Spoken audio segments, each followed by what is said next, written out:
ये देखिए, निर्मल गंगा की सबसे बड़ी सहायक नदी यमुना प्रयागराज के निकट बाईं ओर से गंगा नदी में जाकर मिलती है। तो आपको दिखाई दे रहा होगा, थोड़ा सा वोल्टेज प्रॉब्लम है इसलिए इतना क्लियर नहीं है, लेकिन आपके समझने के लिए काफ़ी है। ये देखिए, वाराणसी से मिर्जापुर, पटना, भागलपुर होते हुए गंगा नदी पाकुर पहुंचती है। अब थोड़ा सा बात करेंगे हम गंगा नदी के जल के बारे में, ठीक है। गंगा नदी बोलते हैं ना, गंगा जल।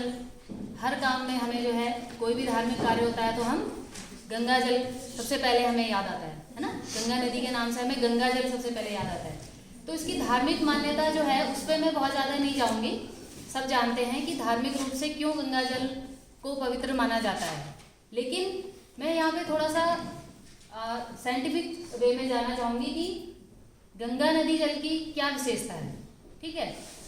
इसमें बहुत ज़्यादा रिसर्च हुई है और राष्ट्रीय जल विज्ञान संस्थान रुड़की के जो निदेशक थे डॉक्टर R.D. सिंह, उन्होंने अपने शोध के दौरान जो है ये चीज़ें बताई हैं कि हिमालय की कोख गंगोत्री से निकली गंगा का जल इसलिए कभी खराब नहीं होता क्योंकि इसमें गंधक, सल्फर, ये दो खनिज जो है इसकी सर्वाधिक मात्रा पाई जाती है, जिसकी वजह से ये जो है जल्दी खराब नहीं होता है, ठीक है।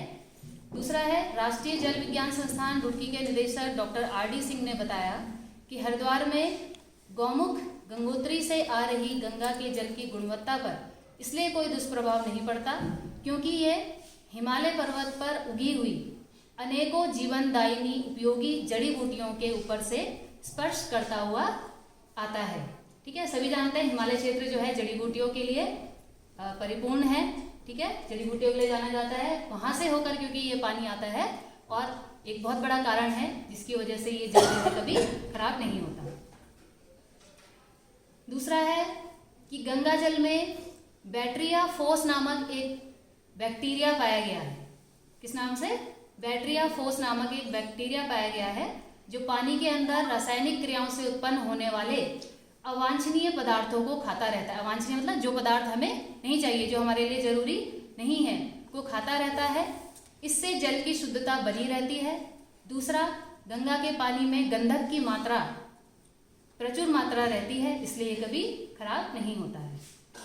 नेक्स्ट है, लंबे अरसे से गंगा पर शोध करने वाले पर्यावरण विज्ञान के रिटायर्ड प्रोफेसर देवेंद्र स्वरूप भार्गव ये भी कहते हैं कि गंगा को साफ रखने वाला तत्व गंगा की तलहटी में हर जगह मौजूद है। तलहटी किसे बोलते हैं? बेस, ठीक है। गंगा नदी का जो तल है उसको हम क्या बोलेंगे? तलहटी। तो सब जगह मौजूद है, जिस वजह से इसका जल खराब नहीं होता है। प्रोफेसर भार्गव ये भी कहते हैं कि गंगोत्री से आने वाला अधिकांश जल हरिद्वार से नहरों में डाल दिया जाता है। गंगा में मुख्यतः भूगर्भ से रिचार्ज हुआ और दूसरी नदियों का पानी आता है। इसके बावजूद बनारस तक का गंगा का जो पानी है, गंगा का जो जल है, वो सड़ता नहीं है। इसका मतलब कि नदी की तलहटी में ही, नदी का जो बेस है उसी में गंगा को साफ करने वाला विलक्षण तत्व मौजूद है। विलक्षण मतलब ऐसा लक्षण जो अन्य किसी जल में नहीं है। तो तलहटी से ही वो बहता हुआ खुद को साफ करता हुआ चलता है, गंदा होने की नौबत आती ही नहीं है, ठीक है। नेक्स्ट है, डॉक्टर भार्गव कहते हैं कि गंगा के पानी में वातावरण से ऑक्सीजन सोखने की अद्भुत क्षमता है, ठीक है। ऑक्सीजन प्राणदायिनी गैस है, सबको पता है। ऑक्सीजन जो है हमारे शरीर के लिए, हमारे जीवन के लिए जरूरी है। दूसरी नदियों के मुकाबले गंगा में सड़ने वाली गंदगी को हजम करने की क्षमता 15 से 20 गुना ज़्यादा है। अन्य नदियों की अपेक्षा गंगा नदी में जो है ये जो गंदे पदार्थ होते हैं उसको हजम करने की क्षमता कितनी है? 15 से 20 गुना ज़्यादा है। दूसरा, दूसरी नदी में जो गंदगी 15 से 20 किलोमीटर में साफ होती है। मतलब जब कोई नदी बहना शुरू करती है और अपने 15 से 20 किलोमीटर के एरिया तक बहती हुई जाती है, तो जितना टाइम वो लेती है 15-20 किलोमीटर में जितना वो सफाई करती है, उतना गंगा नदी केवल 1 किलोमीटर के बहाव में साफ कर देती है, ठीक है। ये भी बहुत बड़ा कारण है। अब हम आएंगे थोड़ा सा, अब हम चलते हैं मेन अपना स्पर्श गंगा अभियान के जो मेन उद्देश्य हैं वो क्या है। पहला है गंगा नदी और उसकी सहायक नदियों के दोनों तरफ, गंगा नदी और उसकी सहायक नदियाँ जितनी भी नदियाँ उसमें आकर मिलती हैं इसकी सहायक नदियां हैं जिसको हम ट्रिब्यूटरीज भी बोलते हैं। गंगा प्रहरी के तौर पर माँ गंगा की सेवा करना। हम गंगा नदी के बारे में अभी आज समझ रहे हैं, जान रहे हैं, लेकिन ऐसे बहुत से लोग हैं जो इस विषय पे कार्य कर रहे हैं सालों से। 2009 से जिन्होंने काम करना प्रारंभ किया उन्हें हम किस नाम से जानते हैं? गंगा प्रहरी के नाम से। ठीक है, जो गंगा मैया की या गंगा नदी की सेवा कर रहे हैं। सेवा कैसे कर रहे हैं? उसको साफ रख के, ठीक है, उसके आसपास के एरिया को साफ रख के हम क्या कर रहे हैं? गंगा नदी की सेवा कर रहे हैं। नेक्स्ट है आम जन में इस अभियान के प्रति जागरूकता फैलाकर अधिक से अधिक लोगों को इसके प्रति जागरूक करना। आम जन कौन है? हम जैसे लोग जो अभी इस अभियान से जुड़े नहीं हैं। अप्रत्यक्ष रूप से तो जुड़ गए हैं क्योंकि हम इसको जो है मना रहे हैं, इसको समझने की कोशिश करें, लेकिन असल मायने में प्रत्यक्ष रूप से हम कब जुड़ेंगे? जब हम इसके लिए कार्य करेंगे। ठीक है, जब हम अपने आसपास या गंगा नदी क्षेत्र के आसपास हम क्या करेंगे? साफ सफाई करेंगे, इसको साफ रखने के लिए हम कोई ना कोई कार्य करेंगे, तब हम गंगा प्रहरी कहलाएंगे। अभी हम गंगा प्रहरी नहीं हैं, अभी हम आम जन हैं। तो हमारे अंदर क्या करना है? अभी ये जागरूकता फैलानी है। जैसे आप आज इस चीज को जानेंगे और आपने अन्य लोगों को भी इस बारे में बताना है कि हमें गंगा नदी को क्या करना है? साफ रखना है। अब हम चलते हैं थोड़ा सा कि स्पर्श गंगा ये जो अभियान है इसकी आवश्यकता क्यों पड़ी। ठीक है, इसकी आवश्यकता हमें क्यों पड़ी? राज्य की कृषि और अर्थव्यवस्था को विकसित करने के लिए आवश्यक है, क्योंकि हमारा जो अर्थव्यवस्था है, जो कृषि है, मुख्य रूप से गंगा नदी बेसिन, गंगा नदी पे आधारित है। ठीक है, दूसरा है राज्य की धार्मिक और सांस्कृतिक गरिमा व पहचान बनाए रखने के लिए आवश्यक है, क्योंकि हमारी संस्कृति गंगा नदी घाटियों में जितने भी नगर विकसित हुए हैं मुख्य रूप से उत्तराखंड उसी संस्कृति के लिए जाना जाता है, धार्मिक संस्कृति के लिए जाना जाता है। और संस्कृति का जो उत्पन्न होती है, जो संस्कृति का निर्माण होता है, वो कैसे होता है? गंगा नदी घाटियों में जो नगर विकसित होते हैं वहाँ पर जो वहाँ के लोगों का रहन सहन है, जो रीति रिवाज है, वही हमारी क्या बनती है? संस्कृति बन जाती है। तो इसकी पहचान को बनाए रखने के लिए ये जरूरी है। तीसरा है राज्य के पर्यटन विकास की संभावनाओं को बढ़ाने के लिए, क्योंकि अभी आपने जो कुछ पिक्चर्स देखी बहुत सुंदर हैं, देखने से आपको लगा होगा, तो ये जो एरिया है इतना सुंदर है कि इसके प्रति इतना आकर्षण है कि जो पर्यटक है वो खींचे चले आते हैं। तो हमें क्या करना है? अपनी पर्यटन की संभावना को बढ़ाने के लिए भी गंगा नदी घाटी को क्या करना है? उसका संरक्षण करना है, उसका संवर्धन करना है। ठीक है, नेक्स्ट है राज्य में पेयजल संकट की समस्या के समाधान के लिए। पोखरी से ज्यादा शायद कोई नहीं जानता कि पेयजल संकट क्या होता है ना? तो पेयजल संकट दिन पर दिन जो है हमारे राज्य में, पूरे देश में, विदेशों में भी बढ़ता जा रहा है। तो हमें पेयजल संकट से बचने के लिए भी जब हम गंगा नदी को साफ रखेंगे तभी हमें पीने योग्य पानी भी मिल पाएगा। नेक्स्ट है राज्य के विद्युत उत्पादन को बढ़ाने के लिए। आपके पास ही इतना बड़ा कोटेश्वर डैम है, टिहरी जिले में जो है टिहरी डैम है ना? तो ये सब डैम जो है क्या करते हैं? विद्युत उत्पादन करते हैं। मुख्य काम इनका क्या है? विद्युत उत्पादन करना।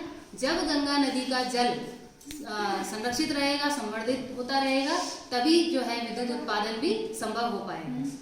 नेक्स्ट है राज्य के साथ साथ संपूर्ण देश में बढ़ते जल और पर्यावरण प्रदूषण को रोकने के लिए आवश्यक। ठीक है, जल प्रदूषण, क्योंकि गंगा नदी में बढ़ती हुई जो गंदगी है वो जल प्रदूषण को जन्म दे रही है, और जब जल प्रदूषण होगा तो पूरा पर्यावरण भी प्रदूषित होगा।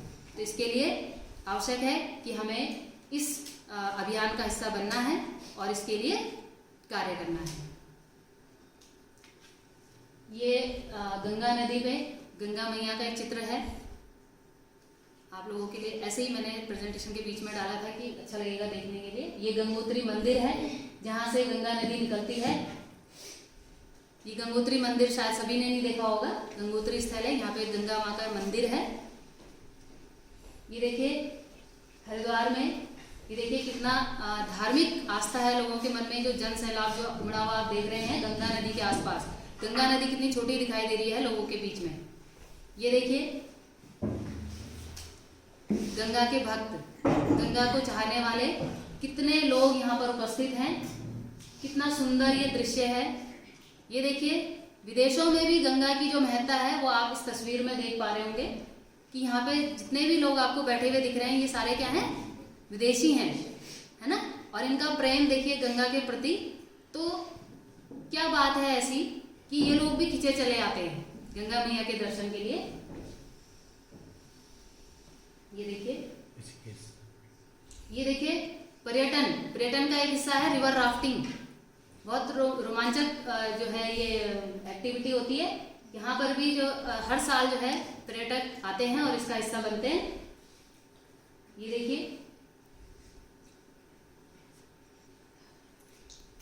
देखिए भागीरथी घाटी,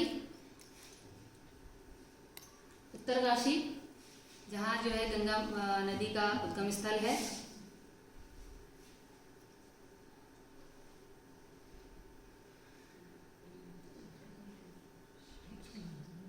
ये क्या है? लक्ष्मण झूला, सुना होगा आपने। देखिए कितना सुंदर लग रहा है। ये गंगा नदी के सुंदर रूप हैं जो पर्यटकों को भी और हमें भी बहुत ज्यादा आकर्षित करते हैं। और इसका स्वरूप देखो कितना सुंदर है। ये साफ निर्मल स्वच्छ गंगा आपको दिखाई दे रही है ना। ये देखिए शाम के समय, आरती के समय कुछ इस टाइप का नजारा हमें दिखाई देता है गंगा नदी में। बहुत सुंदर सी फीलिंग आई सब फोटोज देख के। लेकिन अब देखिए कि वर्तमान परिदृश्य क्या है गंगा नदी का। वर्तमान में हम इसको किस रूप में देख रहे हैं। ये देखिए ये क्या है? ये भी गंगा नदी है, इसके तट हैं। ये हमारी आस्था है। हमारी आस्था क्या कर रही है गंगा नदी को? ये वाराणसी का है, बच्चों वाराणसी का घाट है। देख रहे हैं आप लोग गंगा नदी का ये हाल, वर्तमान परिदृश्य है ये। और यही अभियान का प्रमुख कारण है, क्योंकि हम नदी को आज इस स्थिति पर हमने इसको पहुंचा दिया है। कभी आस्था के नाम पे, कभी पर्यटन के नाम पे, है ना। तो ये बहुत बड़ा कारण है जिस वजह से ये अभियान जो है चलाया जा रहा है। ये देखिए क्या है?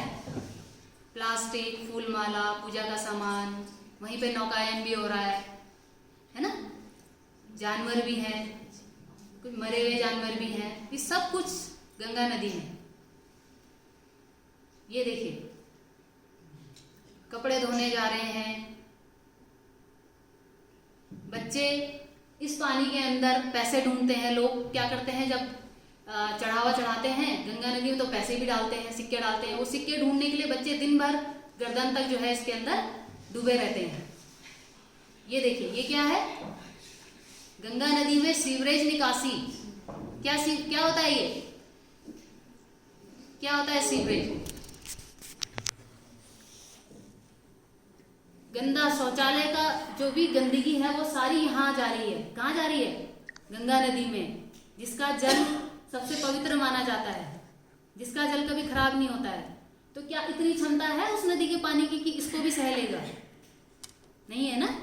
तो ये सब भी एक बहुत बड़ा कारण है जिस वजह से स्पर्श गंगा अभियान और ऐसे बहुत से अभियान जो है चलाए जा रहे हैं। ये देखिए कितनी बड़ी मात्रा में ये भी सारा सीवरेज का पानी है जो सीधा नदी में छोड़ा जा रहा है। ये देखिए ये क्या है? ये कल कारखानों से निकला हुआ गंदा पदार्थ है। कारखानों से जो काला, बिल्कुल खनिजों से निकलने वाला गंदा, बिल्कुल सबसे वेस्ट जो है ये पानी है, ये सारा गंगा नदी में डायरेक्ट छोड़ा जा रहा है। ये देखिए अंडरग्राउंड पाइप पहले बनाए गए हैं और उसके बाद इसको डायरेक्ट नदी में छोड़ा गया है। ये देखिए कुछ दिख रहा है? क्या दिख रहा है? एक बच्चे का सर दिखाई दे रहा है केवल।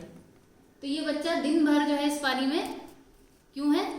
केवल वो पैसे ढूंढने के लिए। वो जो 1-1 रुपए के सिक्के हम चढ़ाते हैं ना नदी में, जो हम डाल देते हैं, नहीं डालना चाहिए। इसीलिए नहीं डालना चाहिए। कहते हैं नदी में आप केवल अपना हाथ जोड़िए, गंगा मैया को प्रणाम कीजिए, वहां तक वैसे ही पहुंच जाए। लेकिन ये चीजें जो हम डाल रहे हैं ये क्या कर रहा है? देखो आप,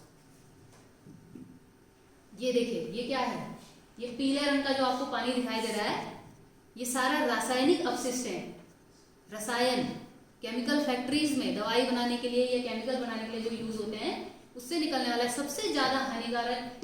कैंसर, टीबी, स्किन एलर्जी, जितने भी ऐसे लाइलाज बीमारियां हैं, ठीक है, वो सारी इस वजह से होती है। और ये सारा रसायन कहाँ जा रहा है? डायरेक्ट गंगा में जा रहा है। तो इसी वजह से स्पर्श गंगा अभियान की आवश्यकता महसूस हुई और आज इसको हम इस लेवल पर जान रहे हैं। अब ये अभियान के प्रमुख कार्य हैं, क्या क्या काम जो है ये अभियान कर रहा है, क्यों इसकी आवश्यकता पड़ी हमने देख लिया है ना। लेकिन अब पिछले 13 सालों से जो स्पर्श गंगा अभियान है ये काम क्या क्या कर रहा है। श्रमदान, श्रमदान का मतलब होता है अपनी इच्छा से जब हम कोई कार्य करते हैं बिना किसी स्वार्थ के, उसको हम श्रमदान कहते हैं। ठीक है, जैसे अपने आसपास के एरिया में सफाई करना, कहीं पर कोई गंदगी दिखाई दे रही है उसको उठा के डस्टबिन में डाल देना है ना, या कोई